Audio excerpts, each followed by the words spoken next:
Hello again. This is none other than Old Buck Dave. And his sidekick and buddy and pal, old Buck Dell. That would be Old Buck Dell. Yeah. Welcome back to the coffee table, buddy. Yeah, buddy. Good. Always good to see you. Good to talk to you. We drinking anything special today? Actually, there is something special that I'm drinking. Can I tell you a quick story? You're going to tell me a story. Yeah, you can never run away. I got you chained to the. I'll talk to the editors if we don't like the story, baby. It's gone. So proceed. Yes, proceed. Yeah, I got you chained to the seat there. Hey, everybody I think meets in life some memorable people.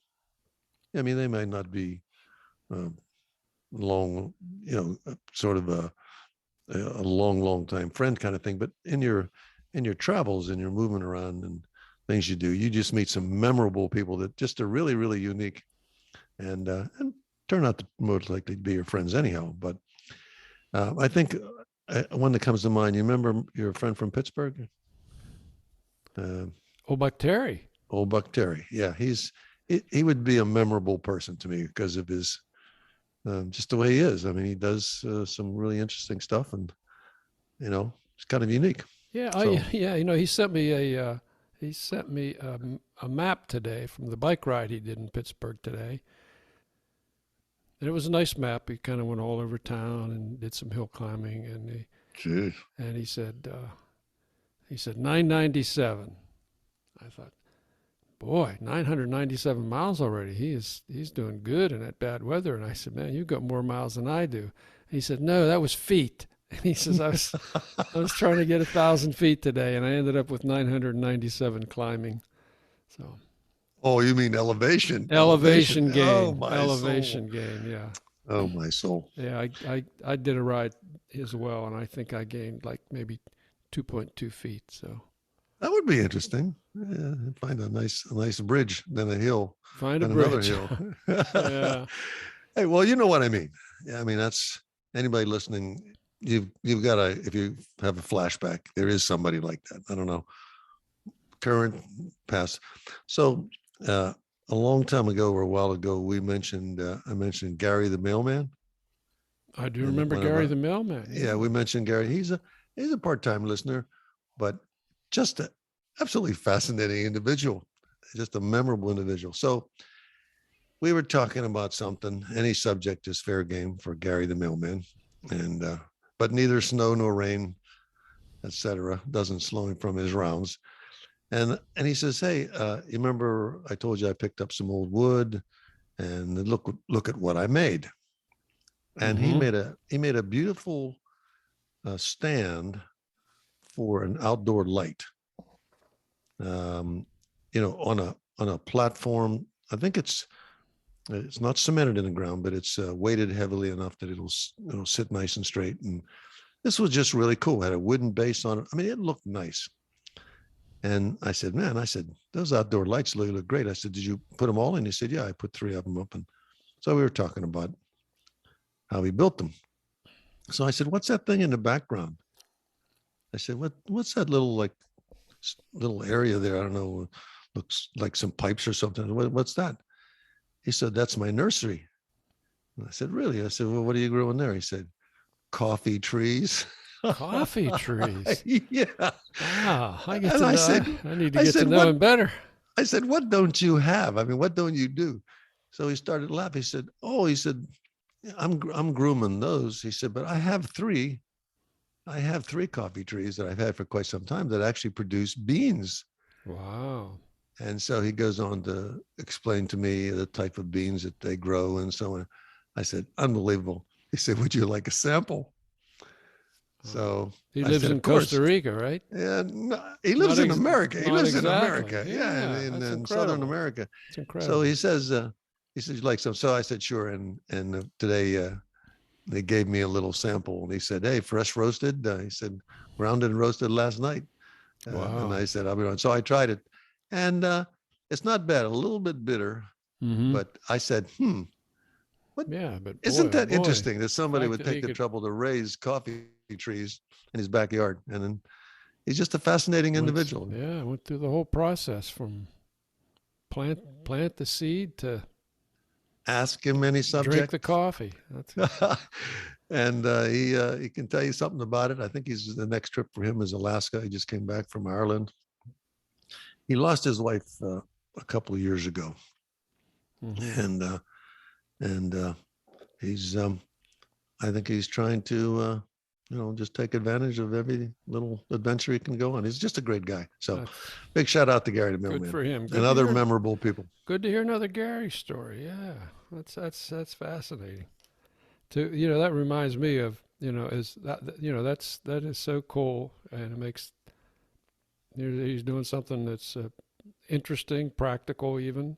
And I was just reading a story in Sky Magazine today, or Sky News, excuse me, not Sky Magazine, that Dyson has come out with a new product. Dyson, the guys that do the vacuum cleaner. All right, the overpriced. You mean the man? That's his name, isn't that? Well, that's his name. Yeah. I think he's dead. I think he died. Oh, really? I thought he was still alive, but he just sold the company or something. Well, either one. He's either dead or he's alive without the company. But yeah, something called Dyson. Okay, yeah, I follow you. Yeah, so it's not a vacuum cleaner. This is, believe it or not, this is a wearable air purifier with noise-canceling headphones built in. Can you imagine that? I mean, like a helmet? It's kind of like a helmet, and it's got a bar across the front, and it filters the air you're breathing while playing music in your ears. I mean, maybe this is the greatest invention ever, but it just seems like I think I've seen these in doctors' offices without the earphones. Did you ever see those masks those doctors wear? No. This thing is they have a little. It's like a football helmet with a face guard coming across the front. No, not that heavy. This is just plastic. But during the COVID thing, those guys are all suited up. I see them. Well, sounds like the same kind of thing. Yeah, I used to. You look like Hannibal Lecter with that mask. I'm telling you, wearing that thing. I don't know if I'd go out in public wearing that. Well, maybe it has some practical applications. We shall see. Stranger things have happened. Stranger things have happened. Yeah. So what else you been doing? What else? I learned a couple things actually. So yeah, my wife was talking to me the other day about some politician, and she said he got off scot-free. And you hear that a lot. He got off scot-free, or she got off scot-free, whatever. Mm-hmm. And I started to wonder, what does scot-free mean? What does that mean? I said, what does that mean? What does that mean? There you go. So, well, I mean, you think about it. Well, the first thing that might come to your head is it's Scottish. It's like it got. You mean somebody named Scott and managed to get. Well, that's the other option. Like you think Dred Scott. Okay. Okay. Okay. It's not has nothing to do with Dred Scott. So Scott, here's me, geeky me. I went down the rabbit hole on this. It's a 16th century Old Norse term, and it means tax, basically. So it got off. It was basically, it's called a scat or scot, and it means. Oh, so it's not SCOTT. Well, not originally. No, it's SCOT in English now, but it's gone through there's some iterations since the 16th century, but it means tax. So he got off. Oh. And technically, it means you got off tax-free. So, but that's evolved to mean something else. So your grandchildren have to answer these questions. They'll have to answer these questions to their grandchildren. So maybe that'll be on Jeopardy. I don't know. Do you watch Jeopardy? I really don't. I watch it once in a while. I'm not a fanatic. After the news is over, I turn the TV off. And I watch it. I actually watch it. It's while I'm digesting the, whatever I've eaten. I'm sitting there. I usually watch that, and sometimes I can actually answer the questions. Yeah, I mean, I like it when I watch it. I just choose not to watch as much TV as that. So, and I'm impressed. It's a good show. I think knowledge of some of those folks. And of course, we've got, as we talked in the past, Vintage Vixen Judith was a contestant on there. That's right. Right. Yeah. But anyhow, I'm a fan of Jeopardy. So anyhow, so thank you for that information about scot-free. So now we know. Okay. Hey, so I have a story. You have a story. No, I was reading the paper. Uh-huh. I was reading the paper, and it had to do with the vehicles that they ride around in Cuba. Apparently, there's 20,000 old American cars, which I always thought that we should make a deal for, because of, we like to collect all these things, but they're not original anymore. They're just shells with, everything has all been changed. Oh yeah. 20 times. Yeah, many times. But it's always fascinating to think that there's still a shell of a 53 Buick two-door, probably doesn't have a straight six Dynaflow in it, but anyhow. And then the topic of it was that they had a lot of donated or imported Russian vehicles, and all of a sudden those guys can't get parts for them. And it turns out that they used to be able to get parts, because we Americans import anything from anybody, or we did. And they used to actually get them from us sort of surreptitiously, and kept those cars running. Now they're really struggling down there. I don't know why we just don't make a deal with them and say, listen, how about if we give you a bunch of our 10-year-old vehicles and just ship them all down? And of course, nowadays, used cars are expensive. Couldn't even probably do that. So, yeah, they would have been driving a lot more older vehicles. They probably would have traded in some of them old Buicks, but I guess we go. Anyhow, they could get a lot of money for them in the U.S. today. I know that. Well, I thought they could, but maybe they're just too compromised, except for the outside. Yeah. So anyhow, I thought that was an interesting story. I pass it on, and in the hopes editing lets that be aired. Time will tell, baby. Yeah, well, I don't believe to do it. Time will tell. So depends on how long we are or how short we are. Mm. So what else you been doing? I say a couple of days ago, but I mean, you're always running around. Hey, I know we've just wrapped up the NCAA finals. Yeah, that was a good game. A couple good games. Wow. Yeah, those were good games. They like in the women's. Did you watch the women's? I did not. Women's final. Okay, it was a great game. But I knew them. I watched them before that game, so I was, wasn't surprised that it ended the way it did. I don't know. I shouldn't say it was a great game. South Carolina really handled U Conn. They pretty much dominated them the whole time. And Gino, he was the U Conn coach. He's been 11-0 in NCAA finals, so this was his first loss. And had this gal Destiny Henderson. I saw that. Man, Destiny's game. She put up 26 points in the last game. She's the shortest person on the court. She's incredible. So it just goes to show you, it's more than everybody has their day. Yeah. But didn't you notice that some of those games? Now, of course, there was a big comeback in that Kansas game. Oh, but mostly there isn't. None of those games. Yeah, mostly there's not a comeback of any kind of a 10 or 12 point deficit. But in this case there was.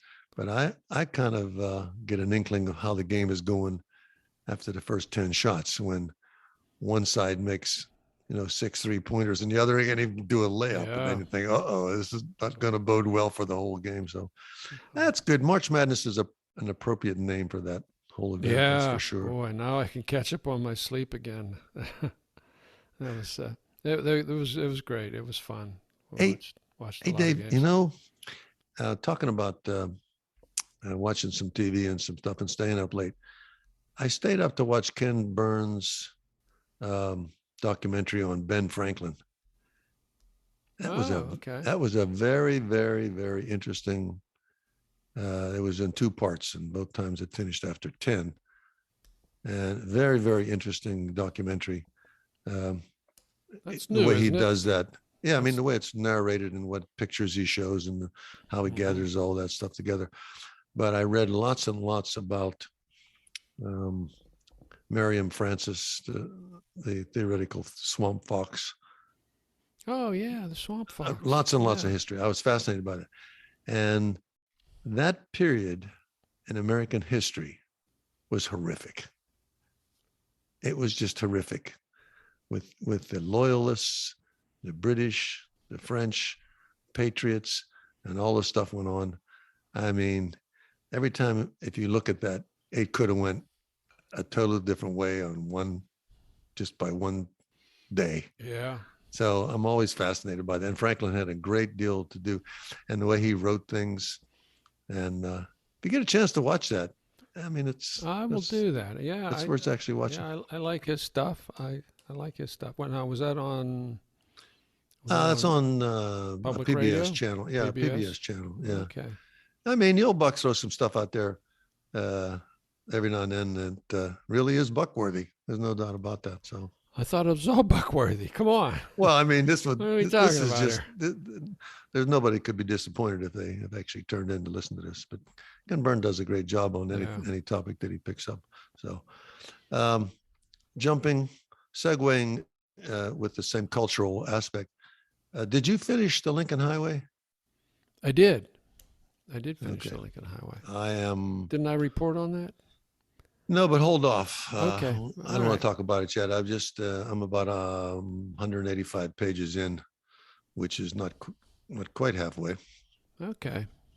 And then I'll broach a subject again. So just let yeah, you know I got so you're right. So I did actually, yeah. So I did not, I guess, because you were reading it. So yeah, I'd be interested to know what you think about it when you get to the end. There are a couple twists and turns, and some people were mad about the ending. Actually, when I went on Goodreads and put my rating on there, and yeah, it was pretty. Did you really? It was pretty controversial. Yeah, it was interesting.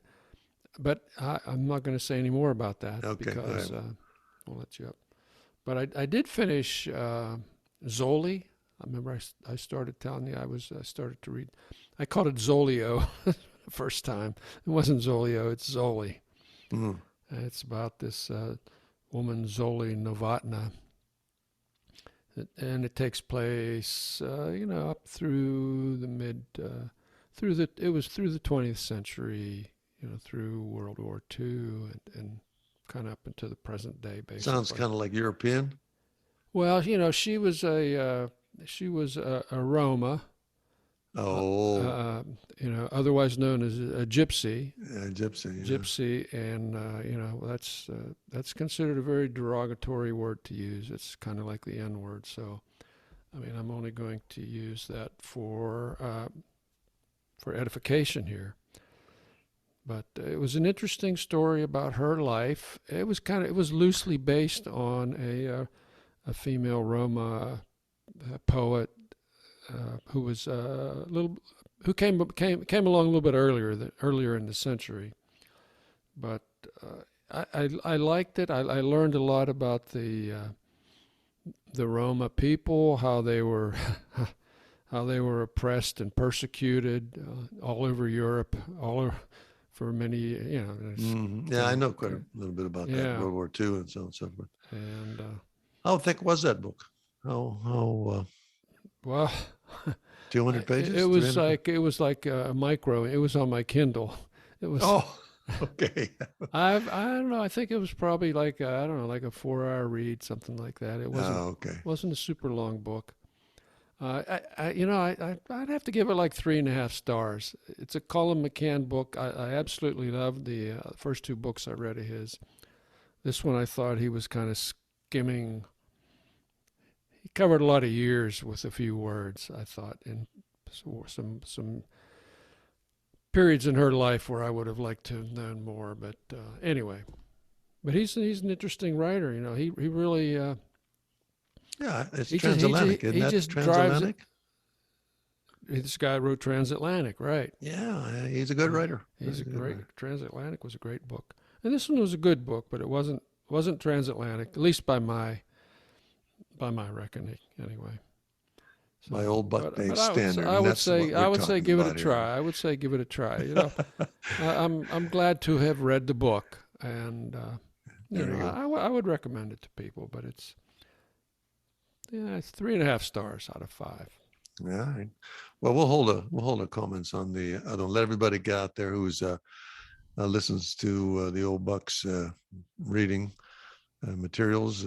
Stand by and give you a chance to pick the book up. Maybe write a comment to BUCKSTWOOLD at gmail.com. That would be us. Yeah, that would be us. And yeah.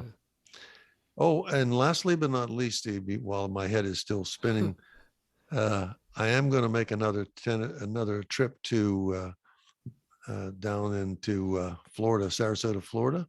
You are. I'm going to drive down there to do what? What do you think I'm going down to see the water? No, to do some kind of enjoy the restaurants? No, I'm going down to my favorite dentist. Cigar bar? Oh, you're going to the dentist again. Yeah. This guy must be the world's greatest dentist for you to travel all that distance.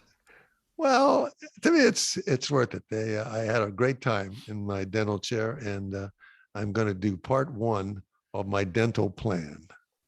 Okay. See, I'm choosing part 1 of my dental plan. If I chose all 3 parts, I would have to get a bank loan. Oh man. Anyhow, Buck, I've done a great. If you're in Sarasota, we have any listeners down there? They certainly. I think we have a loyal contingent down there, actually. Oh, you think we do? Well, if we do, then someone needs a. Hey, I ran into one of our loyal listeners, old Buck Jeff, the other day.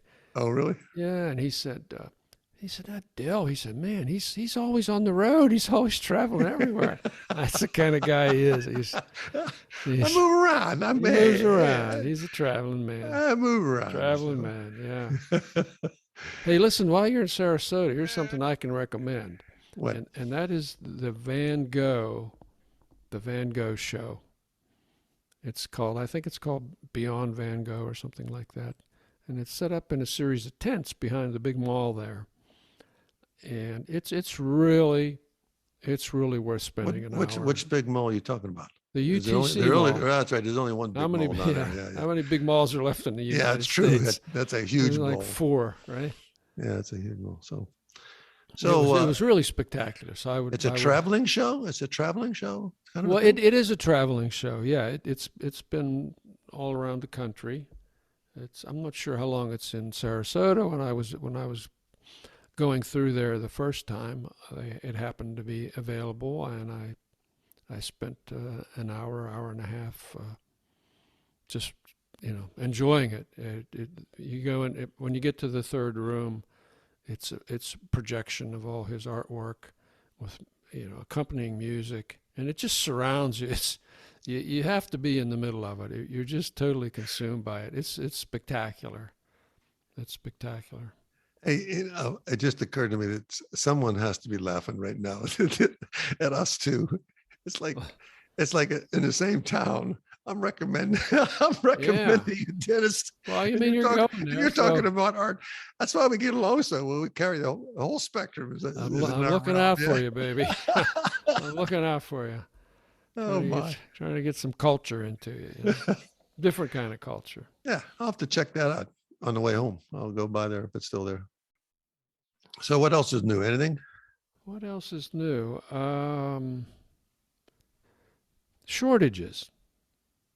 I made a note to myself, shortages here. Oh, yes. I got a note here about that. Shortages and all kind of products. And I just saw an article that said egg prices are up 44% versus a year ago. Isn't that amazing? 44%. It is amazing. And I was kind of like using that as my fallback because chickens are becoming scarcer. And so the old $4.99 chicken at Costco is probably going to be something like, you mentioned that a while. It's going to be like $8.99 or $10.99. Yeah, you had mentioned that, and this is all part of the same deal, I guess. Of course, we got the Easter demand, and then that avian flu. Right. That has allegedly taken out a lot of chickens. So, and then of course I was curious, so I went down another rabbit hole. Now, you probably know this, but I didn't know this until the other day. What state lays the most eggs? What state lays the most? I'm thinking maybe a Midwestern state like Kansas, Oklahoma or something. You are close, baby. You are close. It's Iowa. Yeah. So Iowa. Iowa. They have 46 million chickens living in Iowa. Can you imagine what Jeez. that smells like? Oh, baby. Hey, you know, I'd like to issue a challenge to any of the old Buck listeners. They, in these inflated times, everybody probably finds a bargain. Remember, I thought we had a bargain in that $4.99 chicken, which I haven't had one lately, but it's probably gone. Right. So things are changing. So what I discovered, and I made a note this to remind me, you reminded me, I made a note to tell you about what I thought was a bargain, was still a bargain. Now, eggs I thought were a bargain, but they're going up too. You know what I've started to eat a lot of? You'll never guess. You won't guess. So I'm just going to tell you. I'm going to guess. Not ice cream. Cigars, no, ice cream. Yeah. No. I haven't cut back on them too. I do that very modestly. No, what I've kind of started to buy in a lot of, and it was very reasonably priced and quite, I would say quite filling. Tofu. No, it was celery. Celery. Okay. Big stalks of celery. That's good stuff. I load them up. That's I load them good up stuff. with peanut butter and sometimes a little, maybe a cheese dip or something. That's it. Take a nice healthy food like celery. Well, put the poison on it. It's got bulk. It's got bulk and it's got, it's crunchy and everything. Well, like that. You get your bulk and your saturated fat together. That's perfect. And I found one store, Dave. One store had a good size, fresh, proper stalk of celery that appeared to come from a similar source to the more expensive stores. Celery. It looked like they were the same thing to me, same packaging for 99 cents. And I said, let me get a couple of those. And I've been eating celery like crazy. I'm thinking I might get down to my fighting weight. Under 200. You're going to have to go all celery all the time, buddy, for that to happen. I got some bad news for you. So, hey, listen, tell the old Buck listeners, go ahead and fire something in. If you think you got a bargain somewhere, maybe we'd like to know about that. We'll bring it up. Or if you have, or if there's a shortage that's causing you distress, we'd be interesting to hear that. Yeah, that'd be interesting to see. Yeah. Hey, listen to this too. I knew 3 people that had their credit cards compromised. 3 people tell me. Really? Yeah. So if it's the more popular it becomes, everybody's giving out numbers for this, that, and the other thing. And old Buck sends out a warning: keep an eye on your accounts and see if you any strange small purchases that have been declined someplace in Timbuktu. Don't hesitate to call the bank quickly. You know what I did yesterday? What? I did something bad yesterday, actually. You just reminded me of that. Well, I got it. What you get all these spam letters, emails, and one apparently got through. Okay, and it allegedly came from a fellow that I know, a guy that I worked with, and he's someone that I communicate with once in a while. Okay. So I got this kind of short letter, and it's a short note, and it says, do you do stuff on Amazon? Do you buy stuff through Amazon? I thought, that's a strange question to ask. And I checked his email address, and yeah, that's his email address. That's him. So I said, yeah, I do, and kind of let it at that. And just I was still kind of scratching my head. It just seemed like a strange note, but. And then comes the next one, all right? And it says, oh, great. He said, I am trying to buy something for my niece on Amazon, and something about, his credit card didn't work. Wouldn't work. Yeah, something like that. He said, could you buy this for my niece and send it to me, and then I'll send you the money. And blah, blah, blah. Okay. And he gave me, a list of instructions on, how I can easily get the money to him or how he's going to get, what I easily should get do. The money to you. Yeah, how he'll easily get the money to me. And I thought, okay. And I checked that email address, and, the name part was right, but it was from a different carrier. All right, it was this guy. Like dot this, something. It was this guy from Hotmail rather than this guy from Comcast. All right? Comcast. Yeah, I know what you mean. I thought, okay, buddy, I'm going to take care of you. I'm going to take care of this transaction. So, he had said, it was for his niece, and it said, sign it, with love, blah blah blah. And so I couldn't resist. I wrote an email back. I said, well, you dog. I said, I married your only sister, your only sibling, and we don't have any kids. So you got a niece hidden somewhere. I said, what have you been doing in your spare time? And I went on, and I called him. I ended up writing bad things. But he hasn't gotten back to me. So obviously. yeah. Don't tempt Dave when it comes to So he probably posted my email now on every porn site out there or something. That's all I know. That's all.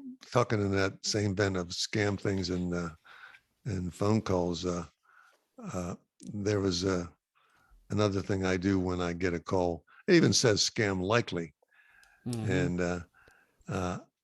I said, and in my case, I'm expecting a lot of calls. I mean, I'm waiting for vendors or something, so it could be identified as such, but it could be somebody I need to talk to. So occasionally, if it's all of everything's in the right order, I'll go ahead and answer it. And so, and when I answer it, I usually go chicken livers, or I say something really stupid, but I don't say hello. And then it stays quiet. Yeah. You see what I mean? There's no then answer. Right. Then you know straight away that it's a spam call. Because I think they have a computer that's sensitive to hello or something like that. Yeah.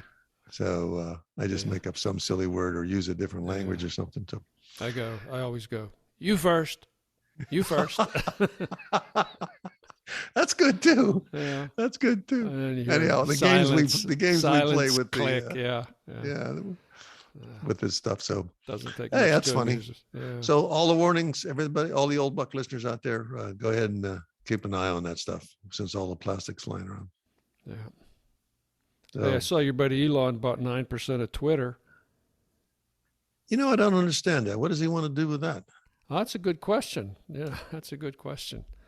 He says he's going to, he got a seat on the board, and he's going to help make significant changes, whatever that means. Whatever that means. Yeah. Did he reply to you? Did he ever reply to your letter? He never did. Maybe he didn't take my handwritten notes serious, but he's a busy fellow. And, he's, what I classify him as a brilliant butthead. He's really smart, and he does dumb things at the same time. But hey, well, you have to do that. You have to think about that a second, Dave, because with that kind of mind and that kind of money and all the stuff that he did do with these electric cars and the on again off again truck. Space, and spaceships that are launching here and there. I mean, like, he could be a dangerous fellow if he gets his hands on enough stuff. He can't keep his mouth shut. He says stupid things, and he says stuff that's in. I wonder if he would run for office if he would be elected. You think? Well, there was a time when I would say no. No, I think he would. But look what we've had here. I think he would. We had a president who's. Never mind. But I do think that if he ran, he would win. Speaking of going away, yeah. Guess who turned 46 last week? Somebody I know. You kind of know, yeah. Maybe not personally. Oh, offhand, I don't know who that would be. That would be Apple. Apple turned 46. 46 years ago they started. Years. Yeah. So, if you're like under 50 years old, you don't know a world without Apple. And of course, it's true. Of course, we owe bucks. We do know that old We do world. know the difference. Yeah. And that's interesting too.